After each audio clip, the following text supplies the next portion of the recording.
हताश न होना सफलता का मूल है और यही परम सुख है।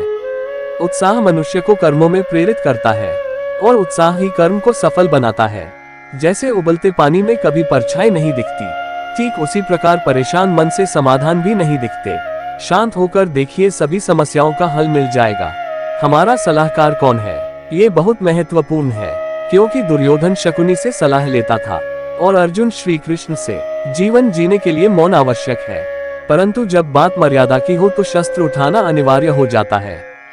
बुराई बड़ी हो या छोटी हमेशा विनाश का कारण बनती है, क्योंकि नाव में छेद छोटा हो या बड़ा नाव को डुबा ही देता है। एक बेहतरीन जिंदगी जीने के लिए ये स्वीकार करना जरूरी है कि सब कुछ सबको नहीं मिल सकता।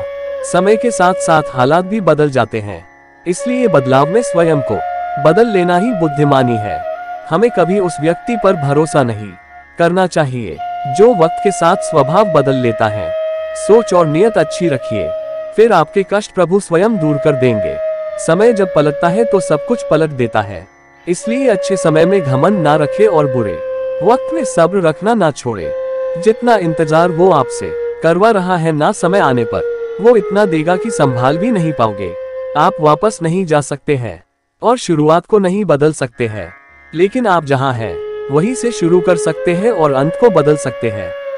अपना मन अच्छे कार्यों को करने में लगाएं, इसे बार बार करें और आप देखेंगे कि आप खुशी से भर गए हैं। अगर आपका खुद पर पूरा नियंत्रण है तो आपको वह क्षमता हासिल होगी जिसे बहुत ही कम लोग हासिल कर पाते हैं। मनुष्य अपने विश्वास से निर्मित होता है। जैसा वो मनुष्य विश्वास करता है वैसा वो मनुष्य बन जाता है।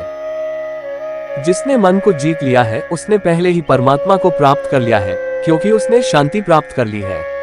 ऐसे मनुष्य के लिए सुख दुख, सर्दी गर्मी और मान अपमान एक से है। जो दान कर्तव्य समझकर बिना किसी संकोच के किसी जरूरतमंद व्यक्ति को दिया जाए वह सात्विक माना जाता है। ईश्वर, ब्राह्मणों, गुरु, माता पिता जैसे गुरुजनों की पूजा करना तथा पवित्रता, सरलता, ब्रह्मचर्य और अहिंसा ही शारीरिक तपस्या है। भविष्य का दूसरा नाम है संघर्ष। जो मुझे सब जगह देखता है और सब कुछ मुझ में देखता है, उसके लिए न तो मैं कभी अदृश्य होता हूँ और न वह मेरे लिए अदृश्य होता है। मैं हर जीव के हृदय में परमात्मा स्वरूप स्थित हूँ। जैसे ही कोई किसी देवता की पूजा करने की इच्छा करता है, मैं उसकी श्रद्धा को स्थिर करता हूँ, जिससे वह उसी विशेष देवता की भक्ति कर सके। जो महापुरुष मन की सब इच्छाओं को त्याग देता है और अपने आप ही में प्रसन्न रहता है, उसको निश्चल बुद्धि कहते हैं। जो विद्वान होते हैं वो न तो जीवन के लिए और न ही मृत्यु के लिए शोक करते हैं। हे अर्जुन, जो जीवन के मूल्य को जानता हो, इससे उच्चलोक की नहीं अपितु अपयश प्राप्ति होती है। जीवन ना तो भविष्य में है ना अतीत में, जीवन तो इस क्षण में है। खुद को जीवन के योग्य बनाना ही सफलता और सुख का एकमात्र मार्ग है। हे अर्जुन, जो पुरुष सुख तथा दुख में विचलित नहीं होता और इन दोनों में संभाव रहता है, वह निश्चित रूप से मुक्ति के योग्य है। जिस प्रकार मनुष्य पुराने कपड़ों को त्याग कर नए कपड़े धारण करता है, उसी प्रकार आत्मा पुराने तथा व्यर्थ के शरीरों को त्याग कर नया भौतिक शरीर धारण करता है। हे अर्जुन, तुम्हारे तथा मेरे अनेक जन्म हो चुके हैं। मुझे तो वो सब जन्म याद है, लेकिन तुम्हें नहीं। जो कर्म को फल के लिए करता है, वास्तव में ना उसे फल मिलता है, ना ही वो कर्म है। कर्म करो, फल की चिंता मत करो। फल की लालसा छोड़कर कर्म करने वाला पुरुष ही अपने जीवन को सफल बनाता है। जो मनुष्य कर्म में अकर्म और अकर्म में कर्म देखता है, वह सभी मनुष्यों में बुद्धिमान है और सब प्रकार के कर्मों में प्रवृत्त रहकर भी दिव्य स्थिति में रहता है। गुरु दीक्षा बिना प्राणी के सब कर्म निष्फल होते हैं। अपने अपने कर्म के गुणों का पालन करते हुए प्रत्येक व्यक्ति सिद्ध हो सकता है।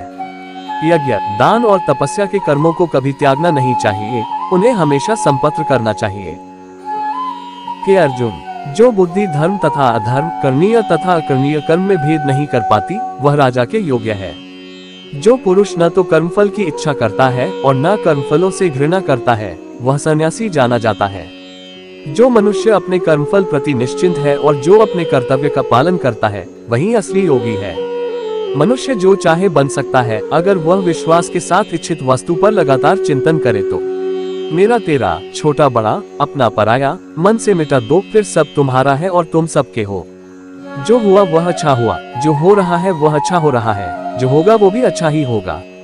अगर कोई प्रेम और भक्ति के साथ मुझे पत्र, फूल, फल या जल प्रदान करता है तो मैं उसे स्वीकार करता हूँ। जिसने मन को जीत लिया है उसके लिए मन सबसे अच्छा मित्र है, लेकिन जो ऐसा नहीं कर पाया उसके लिए मन सबसे बड़ा दुश्मन बना रहेगा। मैं ही लक्ष्य, पालन करता, स्वामी, साक्षी, धाम, शरणस्थली तथा अत्यंत प्रिय मित्र हूँ। मैं सृष्टि तथा ब्रह्मांड, सबका आधार, आश्रय तथा अविनाशी बीज भी हूँ। जब भी और जहाँ भी अधर्म बढ़ेगा, तब मैं धर्म की स्थापना हेतु अवतार लेता रहूंगा। भक्तों का उद्धार करने, दुष्टों का विनाश करने तथा धर्म की फिर से स्थापना करने के लिए मैं हर युग में प्रकट होता हूँ। जो लोग निरंतर भाव से मेरी पूजा करते हैं, उनकी जो आवश्यकताएं होती है उन्हें मैं पूरा करता हूँ और जो कुछ उनके पास है उसकी रक्षा करता हूँ। हे अर्जुन, मैं वह काम हूँ जो धर्म के विरुद्ध नहीं है। हे अर्जुन, जो मेरे आविर्भाव के सत्य को समझ लेता है, वह इस शरीर को छोड़ने पर इस भौतिक संसार में पुनर्जन्म नहीं लेता, अपितु मेरे धाम को प्राप्त होता है। हे पार्थ, जिस भाव से सारे लोग मेरी शरण ग्रहण करते हैं, उसी के अनुरूप मैं उन्हें फल देता हूँ। हे अर्जुन, धन और स्त्री सब नाश रूप है, मेरी भक्ति का नाश नहीं है। निर्बलता अवश्य ईश्वर देता है, किंतु मर्यादा मनुष्य का मन ही निर्मित करता है। डर धारण करने से भविष्य के दुख का निवारण नहीं होता है। डर केवल आने वाले दुख की कल्पना ही है।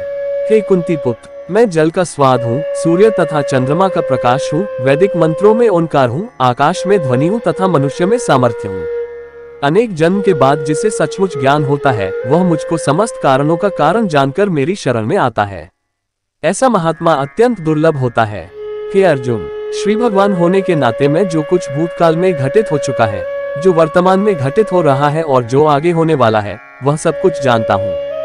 मैं समस्त जीवों को भी जानता हूँ, किंतु मुझे कोई नहीं जानता। जो व्यक्ति निरंतर और अविचलित भाव से भगवान के रूप में मेरा स्मरण करता है, वह मुझको अवश्य ही पा लेता है। जो लोग हृदय को नियंत्रित नहीं करते हैं, उनके लिए वह शत्रु के समान काम करता है। जो सब प्राणियों के दुख सुख को अपने दुख सुख के समान समझता है और सबको समभाव से देखता है, वही श्रेष्ठ योगी है।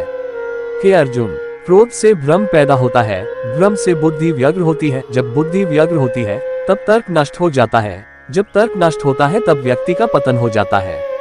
प्रत्येक बुद्धिमान व्यक्ति को क्रोध और लोभ त्याग देना चाहिए, क्योंकि इससे आत्मा का पतन होता है। जिसने जन्म लिया है उसकी मृत्यु निश्चित है और मृत्यु के पश्चात पुनर्जन्म भी निश्चित है। जो लोग भक्ति में श्रद्धा नहीं रखते, वे मुझे पा नहीं सकते, अतः वे इस दुनिया में जन्म मृत्यु के रास्ते पर वापस आते रहते हैं। हे अर्जुन, मैं ही गर्मी प्रदान करता हूँ और बारिश को लाता और रोकता हूँ। मैं अमर हूँ और साक्षात मृत्यु भी हूँ। आत्मा तथा पदार्थ दोनों मुझ ही में है।